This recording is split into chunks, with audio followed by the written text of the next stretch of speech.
It was the kind of storm that makes you feel small, the kind that howls through the trees and makes every light flicker. Jake didn't think much of it at first. Just another stormy night in Ohio. But when he heard the faint knock on his front door, soaked and trembling through the wind, he never imagined that opening it would change his life forever. Standing there on his porch was a woman, drenched, shivering, holding nothing but a small purse and an expression of quiet desperation. Jake could have turned her away, told her to wait out the storm somewhere else. But instead, he simply said, "Come in." Before we get into this story, make sure to subscribe, like, and share your thoughts in the comments below. You're watching Kindness Tales, where every story reminds us that one small act of kindness can ripple further than we ever imagine. Now, let's begin. Jake was a single dad raising his 8-year-old daughter, Lily, in a little 2-bedroom house on the edge of town. Life wasn't easy.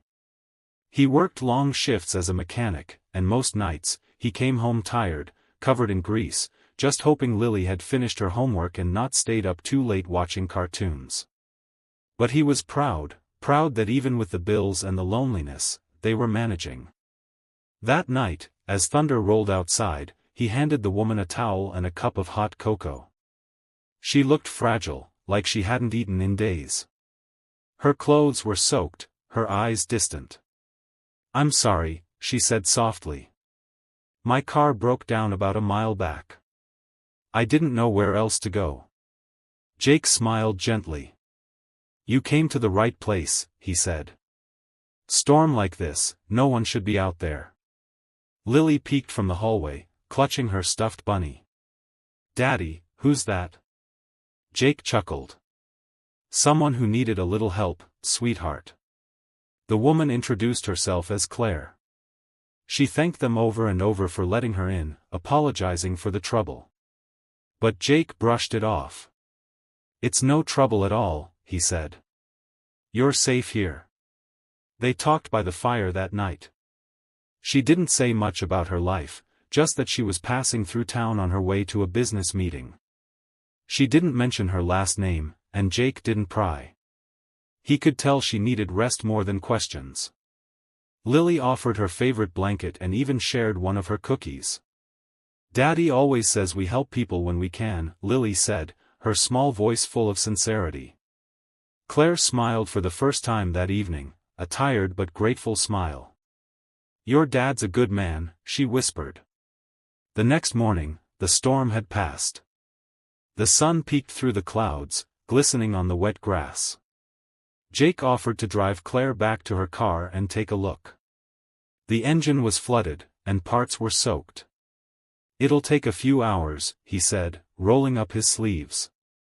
While he worked, Claire sat on the hood, watching him with quiet admiration.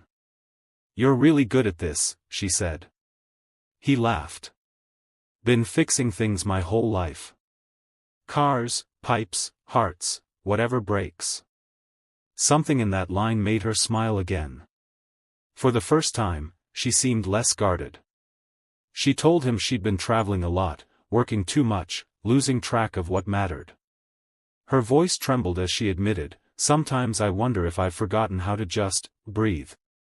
Jake wiped his hands on a rag and looked up at her. "Then maybe this storm was meant to slow you down a bit." She looked at him, eyes softening. Maybe it was.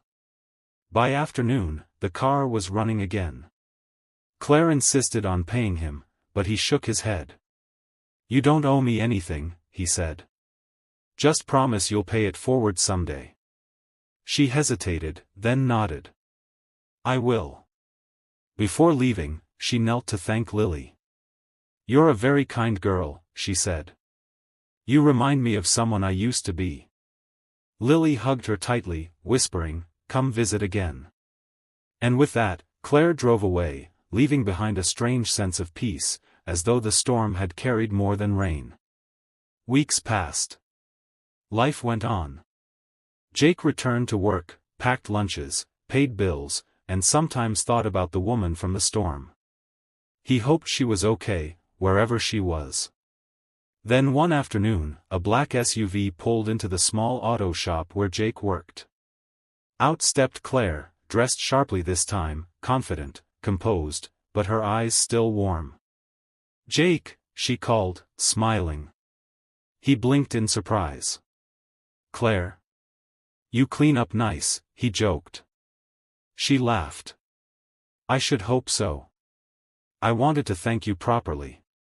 She handed him a card. "Come by this address tomorrow morning. Please. It's important." The next day, Jake showed up, jeans, worn boots, still smelling faintly of engine oil. The address led him to a gleaming glass building downtown, the kind he'd never stepped into before. When he reached the top floor, he found Claire sitting behind a desk with her nameplate in gold, Claire Monroe, CEO, Monroe Motors Corporation. Jake was speechless. Claire smiled. "Surprise," she said softly. "I wasn't just passing through. I was on my way to finalize a major merger. But that night, you reminded me what truly matters. You and your daughter showed me kindness when you didn't have to." He shrugged awkwardly. "Anyone would have done the same." "No," she said firmly. "Most people wouldn't." She stood and handed him an envelope. Inside was a job offer, managing a new repair division under her company's community program.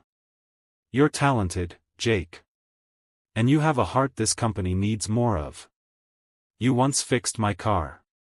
Now, I'd like you to help me fix something bigger, the way we treat people."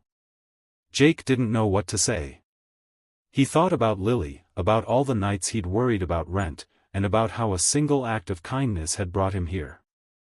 A few months later, Jake was managing a small garage under Monroe Motors, training young mechanics and even starting a scholarship program with Claire's help. Lily proudly told everyone her dad worked with the nice lady from the storm. Claire often visited, always taking time to sit with Lily and bring cookies. The three of them became an unlikely little family, connected not by blood, but by the gentle threads of compassion and second chances. One evening, as the sun set over the shop, Claire turned to Jake and said, "You know, storms have a way of showing us who we are." Jake smiled. "And sometimes, they bring the right people to our door." Soft music rises. If there's one thing this story teaches, it's that kindness doesn't always come back in the way you expect, but it always comes back. When you open your door, your heart, or your hands to someone in need, you never know whose life you're touching, or how it might change your own. So, next time the world feels cold, remember this: one small act of kindness can spark a chain of miracles. Thanks for watching Kindness Tales. Don't forget to subscribe, share this story, and tell someone you love that they matter today, because kindness, even in the smallest form, is never wasted.